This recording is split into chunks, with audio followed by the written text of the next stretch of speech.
నమస్తే, welcome to BCN news. ఈ రోజు వార్తలతో మీ ముందున్నది తేజస్విని. ముందుగా ముఖ్యాంశాలు. భీమవరంలో వైద్య, ఆరోగ్య, స్త్రీ శిశు సంక్షేమ శాఖల అధికారులతో జిల్లా కలెక్టర్ నాగరాణి సమీక్ష. పేదలకు మెరుగైన వైద్యం అందించడమే లక్ష్యమని వెల్లడి. చంద్రబాబు సూపర్ 6 కాదు, సూపర్ షాక్ ఇచ్చారు. కూటమి ప్రభుత్వంపై విమర్శలు గుప్పించిన కాకినాడ జిల్లా వైసీపీ అధ్యక్షుడు కురసాల కన్నబాబు.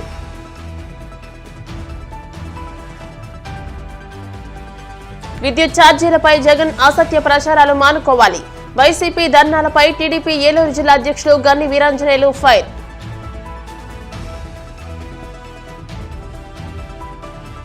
తిరుమల శ్రీవారిని దర్శించుకున్న తమిళనాడు గవర్నర్ ఆర్ఎన్ రవి.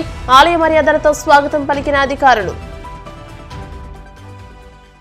ప్రభుత్వ వైద్య సిబ్బంది మనసు పెట్టి పనిచేస్తే పేదలు ఆర్థిక ఇబ్బందులకు గురికాకుండా కృషి చేయవచ్చని పశ్చిమ గోదావరి జిల్లా కలెక్టర్ చదవాడ నాగరాణి సూచించారు.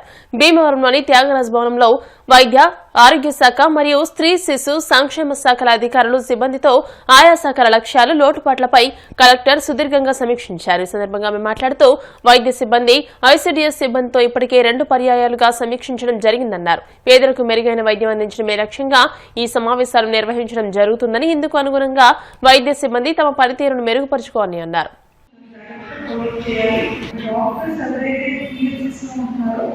వాళ్ళు పేషెంట్కి కాన్ఫిడెన్స్ ఇచ్చేటట్టుగా మన యొక్క సర్వీస్ ఉండాలి, కాన్ఫిడెన్స్ ఇవ్వాలి, అకామిడేటింగ్గా ఉండాలి, మంచిగా రిసీవ్ చేసుకోవాలి. అప్పుడు మనం ప్లస్ కొన్ని నాన్ నెగోషియబుల్ టైమింగ్స్ మెయింటైన్ చేయాలి. చేస్తే మనం అవైలబుల్ ఉంటాం, మొత్తం మధ్యాహ్నం అవైలబుల్ ఉంటాం అంటే సర్వీస్గా చాలా ప్రాబ్లం అయిపోతుంది. కొంచెం మీరు జాగ్రత్తగా ఫోకస్ చేయండి. అలాగే మీ హెల్త్ మినిస్టర్ కూడా కొంచెం మోటివేట్ చేసి మీరు నెంబర్స్ అన్ని కూడా జాగ్రత్తగా తీసుకోవాలి. One of the most important factor mother and child health care. అది ఎందుకు టాబ్లెట్స్ ఇవ్వాలి, బేబీ బ్రెయిన్ పెట్టడానికి అయ్యేది కూడా tablets, iron folic acid tablets అంటారు. ఇది ఎందుకు అందరికీ కాన్ఫిడెన్స్ లేకుండా ఏదో నేను చేయకుండా ఐరన్ ఫోలిక్ యాసిడ్ ఇచ్చిన కోసం ప్రతి ఆశ, ప్రతి ఏరియాను, ప్రతి పీడియాట్రిషియన్, హెల్త్ మినిస్టర్ అందరూ కూడా స్పష్టంగా మీకు చెప్పే ప్రతి ఇదే లాంగ్ వే. డాక్టర్స్ ప్రైవేట్లో వర్క్ చేసినా, గవర్నమెంట్లో వర్క్ చేసినా, హాస్పిటల్స్ పెట్టిన 30 ఏళ్ళ తర్వాత హాస్పిటల్స్ అందుబాటులైనా, లేకపోతే మన గవర్నమెంట్లోనే ఉండే ట్రీట్మెంట్స్ కోసం అయినా, జాయినరీస్ అయినా, ఏదైనా కానీ ఇదే లాంగ్ వే. చేసే ఉద్యోగం దృష్టి పెట్టి శ్రద్ధగా ఏఎన్ఎంస్ కానీ ప్రతి ఒక్కళ్ళు పీహెచ్ఎస్ కానీ శ్రద్ధ పెట్టి ప్రతిదీ మనసా భాష కన్నా చేయాలి. దిస్ ఆల్రెడీ గత 7 నెలలుగా చంద్రబాబు ప్రజలకు షాక్ ఇస్తున్నారని, ఆరోగ్యశ్రీ ఉందా లేదా అనే పరిస్థితికి తీసుకొచ్చారంటూ కాకినాడ జిల్లా వైసీపీ అధ్యక్షుడు మాజీ మంత్రి కురసాల కన్నబాబు మండిపడ్డారు. కాకినాడలో ఆయన మీడియాతో మాట్లాడుతూ ప్రభుత్వ ఆసుపత్రిలో ఇన్సులిన్ కూడా లేని పరిస్థితి ఉందన్నారు. కాంట్రాక్టు ఉద్యోగాలను వేధింపులకు గురి చేస్తున్నారని, కొందరిని తొలగించారని కన్నబాబు ఆగ్రహం వ్యక్తం చేశారు. సూపర్ 6 కాదు, సూపర్ షాక్ అన్నట్లుగా ప్రభుత్వాన్ని నడుపుతున్నారని ఎద్దేవా చేశారు. భుజాలపై మోసే సొంత మీడియా ఉండడమే చంద్రబాబు అదృష్టమని, బాబు వస్తే తమకు స్వర్గం అనుకున్న మద్యం ప్రియులకు కూడా షాక్ ఇచ్చారని కన్నబాబు దుయ్యబట్టారు.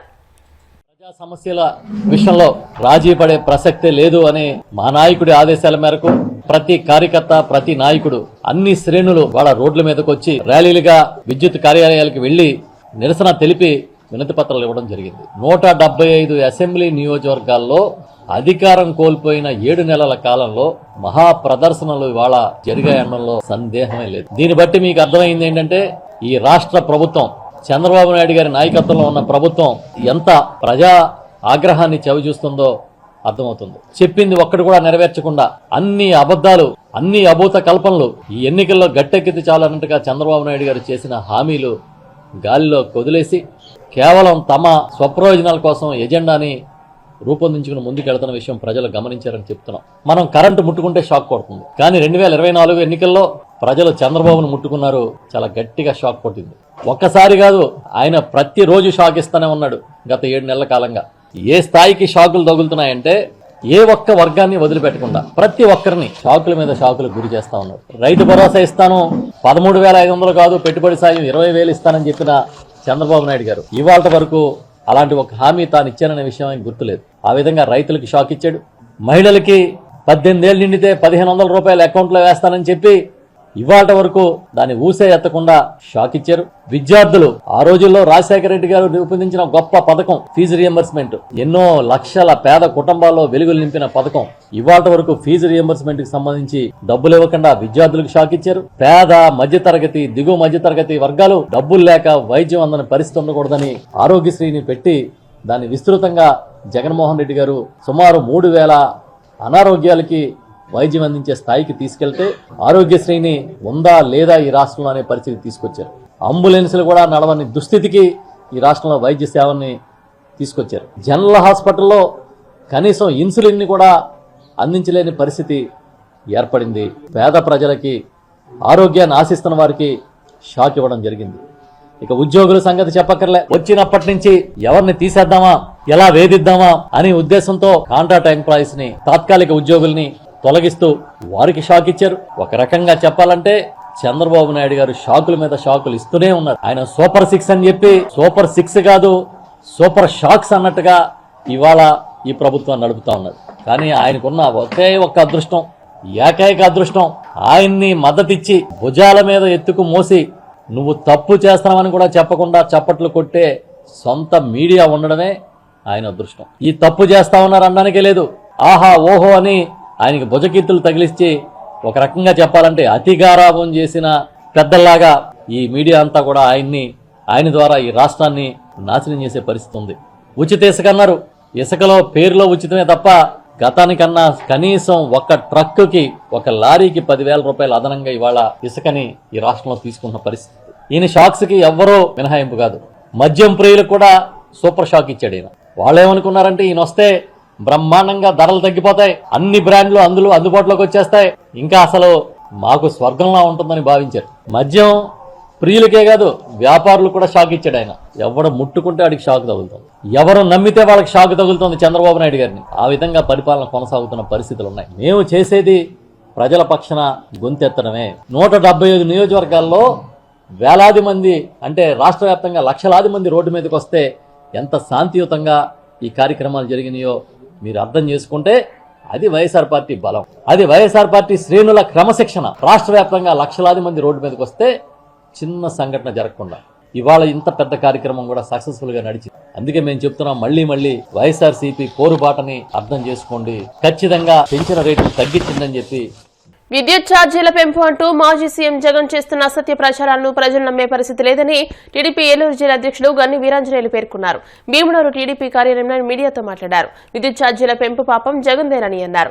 గత వైసీపీ ప్రభుత్వ హయాంలో 10 సార్లు విద్యుత్ ఛార్జీలు పెంచి ప్రజలపై 32,000 కోట్ల భారాన్ని మోపారని విమర్శించారు.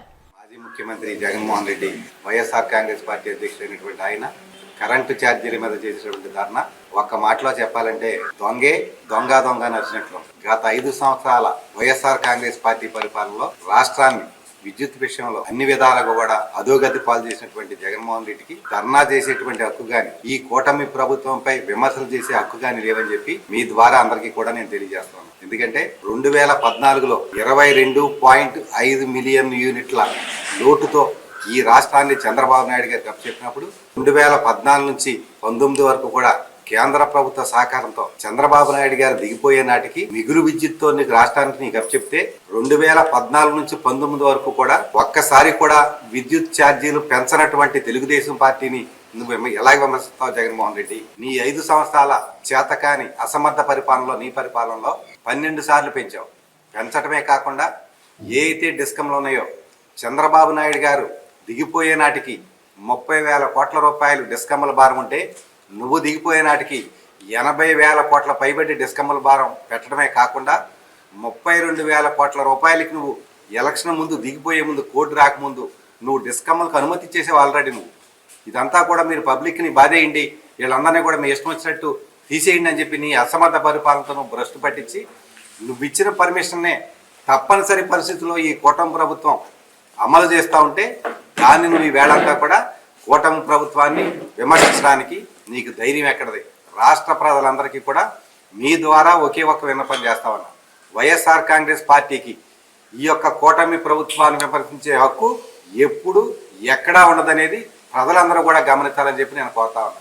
14 నుంచి 19 వరకు చంద్రబాబు నాయుడు గారి పరిపాలన చేస్తే లోటు విద్యుత్తో ఆ రాష్ట్రానికి ఆయన చెప్తే ఆయన యొక్క సమర్థవంతమైన పరిపాలనతో కేంద్ర ప్రభుత్వంలో ఉన్నటువంటి మోదీ గారి సహకారంతో రాష్ట్రాన్ని కరెంటు కష్టాల నుంచి గట్టెక్కించడమే కాకుండా చంద్రబాబు నాయుడు గారి అధికారం కోల్పోయే నాటికి మిగులు విద్యుత్తో నీకు చెప్తే నువ్వు దిగిపోయే నాటికి 2019 నుంచి 24 నువ్వు దిగిపోయే నాటికి 85,000 కోట్ల అప్పుతో నువ్వు మరి రాష్ట్రానికి ఇచ్చి నువ్వు ఏ మొక్కం పెట్టి నువ్వు రోడ్డు ఎక్కుతున్నావో నీకు సిగ్గులేదా జగన్మోహన్ రెడ్డి అని చెప్పి మా కూటమి ప్రభుత్వం తరఫున మేమంతా కూడా ప్రశ్నిస్తా ఉన్నాం.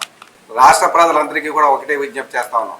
ఈ రాష్ట్రాన్ని అన్ని విధాలుగా కూడా అధోగతి పాలు చేసినటువంటి జగన్మోహన్ రెడ్డి యొక్క దుష్ట విధానాలన్నీ కూడా ఒక్కొక్కటి రెక్టిఫై చేస్తూ మోదీ గారి సహకారంతో పవన్ కళ్యాణ్ గారి యొక్క అండదండలతో చంద్రబాబు నాయుడు గారు రాష్ట్రంలో ఈవేళ చూద్దాం రండి, మీరు కానీ మీ నాయకులు కానీ ఎవరైనా బహిరంగ చర్చకు మేము సిద్ధంగా ఉన్నాం. నువ్వు పెంచినటువంటి విద్యుత్ ఛార్జీల మీద కానీ, అమరావతి రాజధానికి ఈవేళ కేంద్ర ప్రభుత్వం చేసేటువంటి సహాయం కానీ, పోలవరానికి కేంద్ర ప్రభుత్వం చేసేటువంటి సహాయం కానీ, రైల్వే జోన్కి కేంద్ర ప్రభుత్వం చేస్తున్నటువంటి సహాయం కానీ, రాష్ట్రంలో మౌలిక సదుపాయాలకి ఏదైతే ఎన్ఆర్జీఎస్ నిధులు ఉన్నాయో ఆ నిధులన్నీ కూడా వరదలాగా ప్రవహించేటువంటి ఈ సమయంలో నీతో కానీ నీ పార్టీ నాయకులతో కానీ మేమంతా కూడా చర్చ చేయడానికి సిద్ధంగా ఉన్నాం. సిగ్గుపడాలని కూడా నువ్వు రైతు ప్రభుత్వం చెప్పుకుంటా ఉంటావు. రైతు నిజంగా కూడా 14 నుంచి 19 వరకు మేము ఎలా పరిపాలించాం, 19 నుంచి 24 వరకు కూడా నువ్వు చేసినటువంటి దుష్ట పరిపాలనలో రైతు ధాన్యం అమ్మితే 6 నెలలకు కూడా ఇవ్వనటువంటి సంఘటనలు ఉన్నాయి ఒక్కొక్క సంవత్సరం.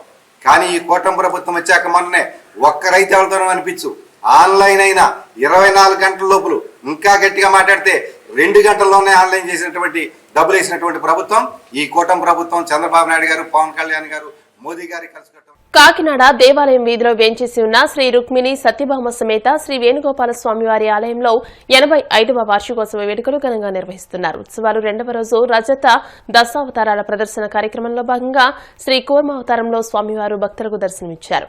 ఆలయార్చకులు తెల్లవారుజాము నుండి స్వామి అమ్మవార్లకు అభిషేకాలు, పూజలను శాస్త్రోక్తంగా జరిపించారు. ఈ సందర్భంగా ఆలయార్చకులు పొందూరు అనంతరామ్ గోపాల్ మాట్లాడుతూ ధనుర్మాసోత్సవాల ముగింపును పురస్కరించుకుని శ్రీ గోదా రంగనాథ కళ్యాణం వైభవంగా జరిపించినట్టు వెల్లడించారు.